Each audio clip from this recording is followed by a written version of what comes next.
La faula va, la faula ve, i dels 40 sèniors de l'Albert Gené us barrufaré. Ui, ara sí que l'he barrufada grossa, perquè quan barrufo aquesta paraula quedo tan barrufada que llavors ja no sé... Ui, mareta, i ara com em barrufareu?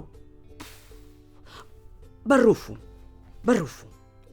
L'Albert Gené i Riera va néixer a Barcelona l'any 1930. És escriptor, traductor i gramàtic. 3 coses, sí. Però de feines en va fer moltíssima més, Per què he fet tanta feina? Per la literatura, la cultura i la gramàtica catalana, que hi ha milers i milers i milers de pàgines publicades. No només les seves traduccions, que sortien a cavall fort, i el drac màgic traduint pel·lícules i guions i còmics.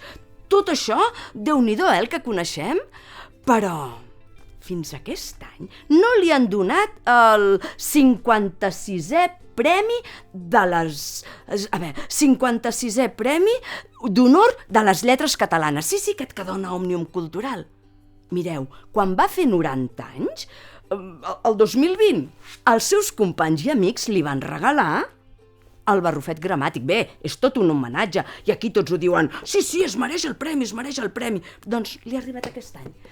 I el 2018, un parell d'anys abans, havia escrit la seva primera novel·la. Res, curteta, Gairebé 1.500 pàgines. No s'hi posa per poc.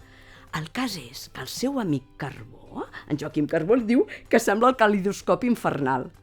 I també diu que l'obra d'en Gené sembla com un iceberg, que només veiem el que surt, esclar, les gramàtiques, els diccionaris i tota la literatura infantil i juvenil. Però, i de la seva narrativa què en sabem? I què en sabem de la seva poesia? I dels seus dietaris?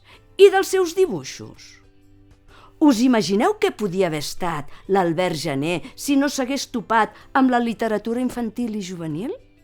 Doncs ja podeu començar a barrufar, perquè no us ho penso dir pas. Perquè aquí i ara, catacric, catacrac, la faula i els 40 sèniors, el cor ens han ben robat.